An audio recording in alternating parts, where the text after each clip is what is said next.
이 바닥에 못 있게 하겠다. 그다음에 저를 툭툭 치면서 몇 번 말하다가 얘가 좀 돈 좀 있네 하면은 야 이거 좋은 거야. 야, 이거 비싼 거야.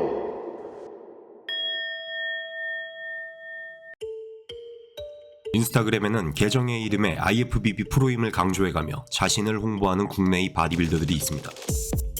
IFBB가 전 세계적으로 가장 영향력 있는 단체이다 보니 이러한 표기와 홍보는 마케팅의 좋은 수단이 될 수 있을 것입니다. 국내 많은 IFBB 프로 바디빌더들이 이런 식의 마케팅으로 레슨생을 받고 그들을 바디빌더로 양성해준다고 하는데요. 자, 그런데 이렇듯 가장 영향력 있는 단체의 프로임이 곧 긍정적임을 반드시 말해주는 것일까요? 제가 만난 제보자들은 그들에게 겪은 바를 밝힘으로써 절대 긍정적이지 않다는 것을 말해주었습니다. 그 충격적인 내용들 지금부터 시작합니다. 자, 간단하게 자기소개 한번 해주세요. 네, 안녕하세요. 저는 2021년 3월부터 2022년 11월경까지 1년 8개월 정도 프로 보디빌더한테 피해를 당한 입니다. 피해를 당했다고 하셨는데 구체적으로 어떤 피해를 당하셨죠? 일단 제가 원래 주 3회씩 레슨을 받기로 했었는데 갑자기 너는 이제 주 6회씩 레슨을 해야 된다. 근데 이제 파트너 레슨을 하자. 이런 식으로 파트너 레슨이라고 해서 좀 대단한 건 줄 알았는데 그냥 후에 그냥 원판 셔틀이나 하고 서포터를 하는데 이제 저 말고 한 명이 더 있었습니다. 저랑 셋이 운동을 했는데 막상 해보니까 서포터를 제가 하고 제 서포터를 그 친구가 하고 그 친구 서포터를 제가 하고 결국 저는 한테 돈을 내고 제 친구랑 운동을 한 거예요. 는 그때 자기 운동하고 사라지고 돈을 냈는데 결국 그 친구랑 저랑 둘이 운동한 겁니다. 그리고 이제 2021년 11월부터 시합을 뛰려면 근육을 채워야 된다. 그 매달 100만 원씩 돈을 내면 자기가 너에 맞춰서 몸을 만들어주겠다, 약으로. 근데 이제 주사는 월요일하고 목요일날 레슨 끝나고 1시 50분쯤에 이제 내려오면은 주사를 놔주겠다. 그때부터 매달 100만 원씩 지불했었습니다. 제보자의 입금 내역 확인 결과 바디빌더에게 달마다 지불한 금액은 360만 원이었습니다. 이 금액은 레슨 비용 260만 원과 약물 비용 100만 원으로 이루어진 금액인데 레슨은 1회당 10만 원으로 책정된 비용인데 반해 약물 금액 100만 원에 대해서는 제공되는 내용이 뚜렷하지 못했습니다. 물론 모든 약물들은 불법으로 유통되는 약물들이죠. 내용 계속 들어보시죠. 저한테 약은 경구제만 매달 주고요. 남성 호르몬이랑 단백동화는 자기가 직접 놔준다고 했는데 양을 살짝 보니까 엄청 조금씩 들어가더라고요. 약물을 제공해 준 것뿐만이 아니라 직접 그 사람이 직접 주사기로 지금 제보자분의 엉덩이에 약물을 주입해줬다라는 거네요. 네, 맞습니다. 자, 그런데 그 약물이 얼마만큼이 들어가는지에 대해서 공개를 해주지 않고 일단 엎드려라, 내가 놔주겠다 하는 식으로 일방적으로 그냥 놔준 건가요? 네, 맞습니다. 얘기하기를 약을 많이 넣는다고 몸이 좋은 건 아니다. 약을 굉장히 소량씩 넣어줬어요. 굉장히 소량이었습니다. 그때 이제 느꼈습니다. 아, 사기를 당했구나.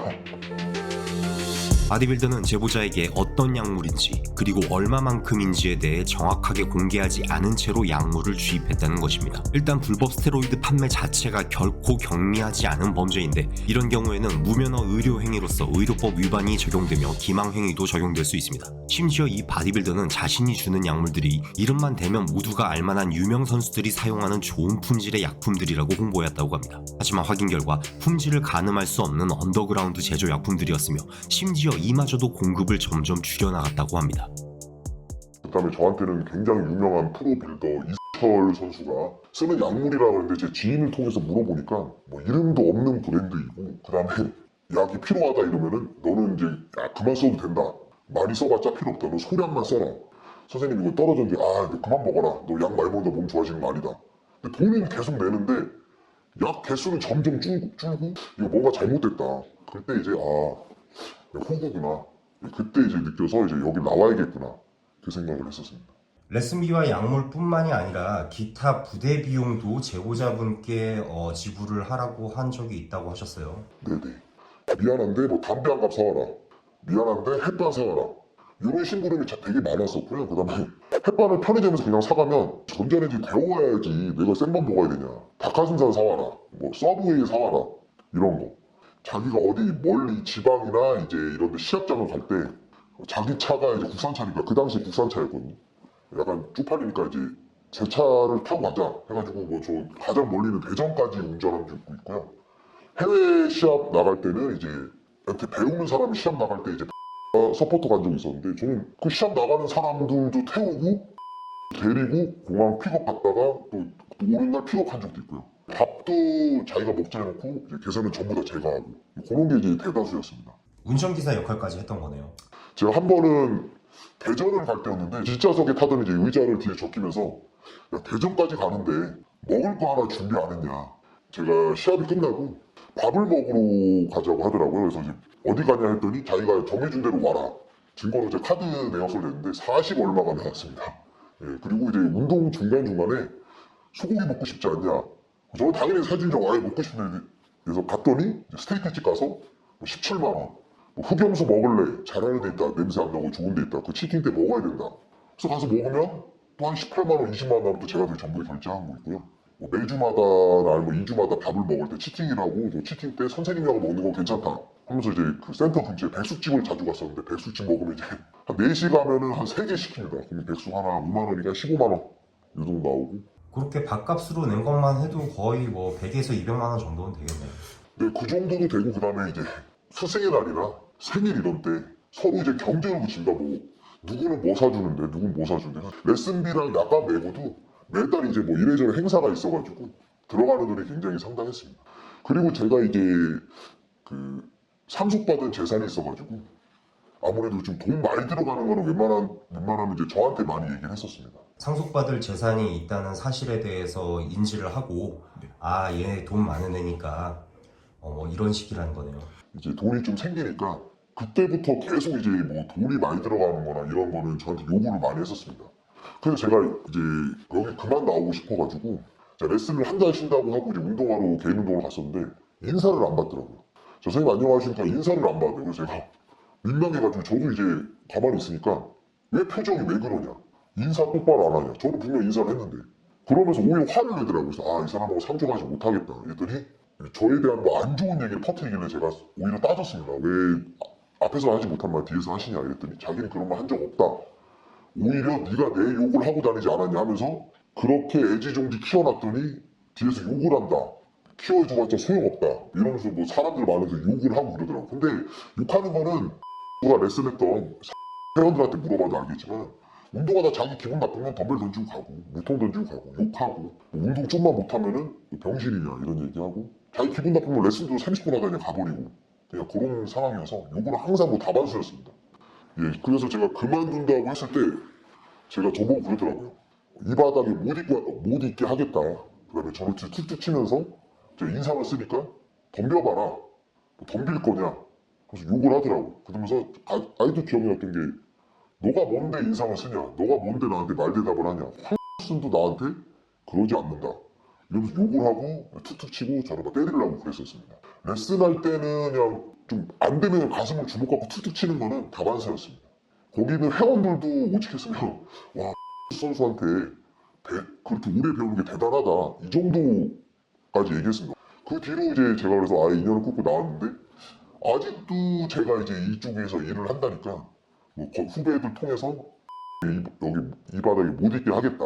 제가 일하는데 찾아와서 깽판 치겠다. 뭐 이런 협박도 하고 있는 상황입니다.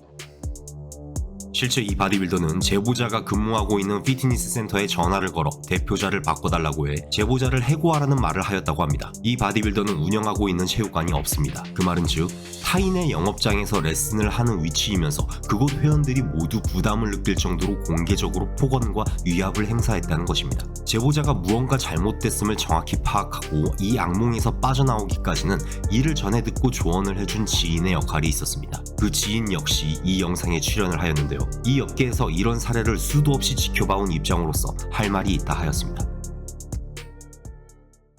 저는 방금 전에 이제 진술했던 분의 그 지인입니다. 제가 이런 거를 보면은 너무 열받더라고요. 제 친구들도 그렇고 제 동생들도 그렇고 체전에 있으신 분들한테 배우면 뒤통수를 맞아요. 지인분도 어떻게 약을 썼다라는 걸 저한테 얘기를 하면서 제가 그거 얼마 주고 샀어? 물어봤는데 솔직히 남성 호르몬이나 단백동화 호르몬은 그렇게 비싸진 않잖아요. 한 달에 무슨 100만 원까지 들어갈 리도 없고 아니면 뭐 색밥 샀어도 30만 원 그렇게밖에 들어가지도 않는데 케어제 해봤자 이가 해봤자 11만원 12만원 할 거고 이쪽 업계에서 성공을 하고 싶고 갈망하고 빛을 발하고 싶은데 이 마음을 이용해서 이 사람을 뽑아먹는 게 저는 진짜 그게 되게 싫었습니다. 스테로이드 그런 약물 같은 경우는 사람한테 그렇게 팔고 주입시키고 하는 거면은 그래도 책임감이 있어야 그 값어치를 해야 되지 않냐 이거죠. 한두 푼 하는 것도 아니고 이건 너무 열받더라고요. 엄청난 심리를 이용한 것 같아요. 그 선수는 애초에 알 것 같은 정보는 안 알려주고 이에 대한 약물에 대한 정보를 알고 있는 사람이랑 애초에 싹을 자르게 해서 멀리 한 다음에 나를 통해서 약을 사라. 나를 통해서만 배워라. 근데 본인은 안 알려주죠 정작. 이 프로 바디빌더는 레슨생을 더 확실히 착취하기 위해 약물에 대한 정보를 차단시키고 약물 정보를 알고 있는 주변인들을 욕해가며 나쁜 이미지를 심어주는 등 그렇게 제보자와 가까이 하지 못하게 하며 오롯이 자기에게만 약물과 정보를 제공받게 하였습니다. 더 놀라운 내용이 있습니다. 유튜브 커뮤니티 가이드 특성상 이 영상에서 자세히 설명할 수는 없지만 인터뷰하며 여러 정황들을 확인해본 결과 이 프로 바디빌더 역시 약물들에 대한 사용법을 정확히 숙지하고 있는 것이 아니므로 파악됐습니다. 자신도 용법을 정확히 모르는 빈약한 짜깁기 지식임에도 레슨생들에게는 마치 엄청난 비기를 전수해주는 듯 현혹해가며 레슨비를 받고 약을 파는 등 착취를 일삼아온 것이었습니다. 동반 출연한 제보자의 지인은 해당 프로 바디빌더에게 유사한 피해를 당한 자신의 후배 이야기를 전해주었습니다.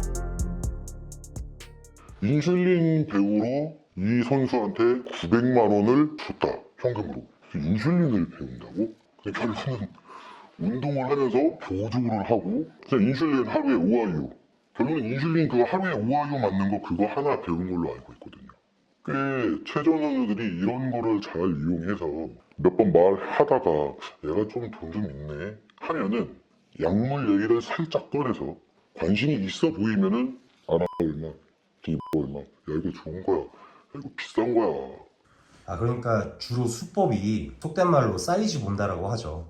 네 맞습니다. 맞아요. 간 보고 사이즈 봐서 얘가 돈 좀 있고 그리고 이런 거에 대해서 전혀 모르는 애 같은데 얘 좀 한번 뜯어 먹어야겠다라는 이제 심산으로 들어가는 거네요. 네네. 그렇게 해서 제일 싸고 접근성이 용이한 경구제들부터 시작해서 슬슬 하나둘씩 더 팔아가기 시작하는 거네요. 그렇죠. 지금 언급하고 있는 그 선수 말고도 주로 전국체전 출신 선수들이 그런 네. 옛날 체전 선수들이 그렇게 많이 해요. 그래서 체전 선수들은 믿지 않는다. 돈을 많이 뽑아먹으니까. 그리고 알려주지도 않는다. 다치고 하는데 그 정도밖에 못 알려주고 이런 거 다 오픈하지도 않을 거면은 스승은 아닌 것 같아요. 제가 볼 때는. 그래도 좀 양심적 있게 그거를 좀 해줘야지. 옛날 진짜 옛날에 있을 법한 일이 지금도 있다는 게 너무 열받는 거예요. 소위 인스타그램에 자신이 IFBB 프로라고 홍보를 하면서 그 권위나 마치 자신의 실력을 뒷받침할 만한 이미지들 같은 것들을 SNS에 많이 올리면서 그런 부분들에서도 많이 현혹이 된 것 같아요. 네, 제가 처음에 선수한테 레슨을 받으러 왔을 때 제가 몸무게가 105, 102 이 정도밖에 안 나갔고요. 시합 체중이 제가 한 95, 90 이 정도였거든요. 예전에 이제 파워리프팅을 했었는데 그때 이제 몸무게가 148kg였습니다. 그때 사진을 보내달라고 그러더라고요. 왜냐면 애들이 자기가 비포 애프터를 쓴다고 인스타에 그렇게 광고하더라고요. 148kg에서 64kg 감량해서 시합을 뛴 그랬더니 사람들이 난리가 났었죠.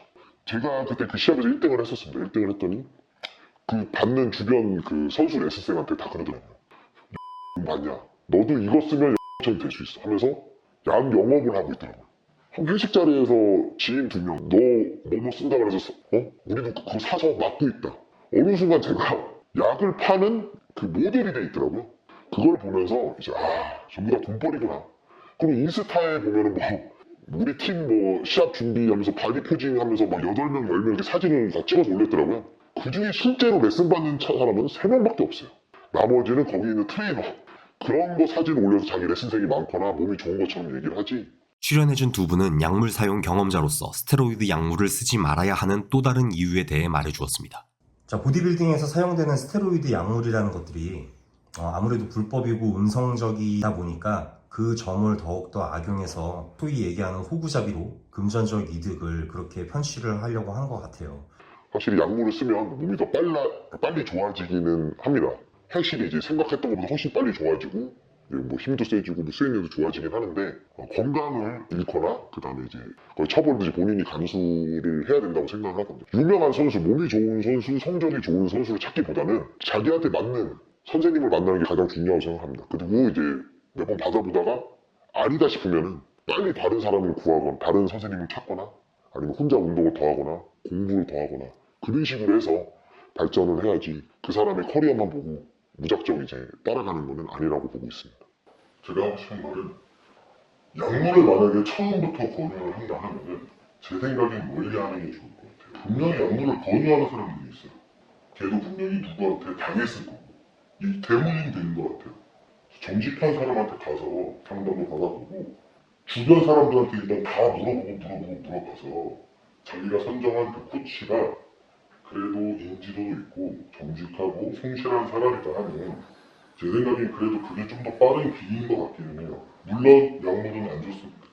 저야 이제 약을 써서 계속 약을 써야지 시합을 뛸 수 있지만 내추럴이신 분들은 끝까지 약물의 유혹에 빠지지 말고 계속 선수 생활을 했으면 좋겠습니다. 지금 보면 내추럴로 되게 유명한 선수들 되게 많잖아요. 저 같은 경우 이제 반칙이라고 볼 수 있잖아요. 남들이 10년 동안 운동을 해야 될 거를 제가 단기간에 얻었으니까 양심적으로 안 좋다고 보고 있고요. 그 다음에 건강 겉모습은 굉장히 좋을지 몰라도 지금 제 안에는 몸은 굉장히 망가져 있겠죠. 운동이 건강하자고 하는 건데 오히려 몸 망치지 마시고 약을 써야지 생각하는 순간 저처럼 이런 사람들한테 당해서 금전적으로 손해보고 그런 경우가 발생하게 되는 겁니다. 저는 약물을 꽤 오래 쓰면서 극한 상황까지 갔었던 사람이거든요. 이혼까지도 하고 약물 때문에 빚을 지기도 하고 중독이 됩니다. 굉장히 어렵게 다가가야 되는 약물이에요.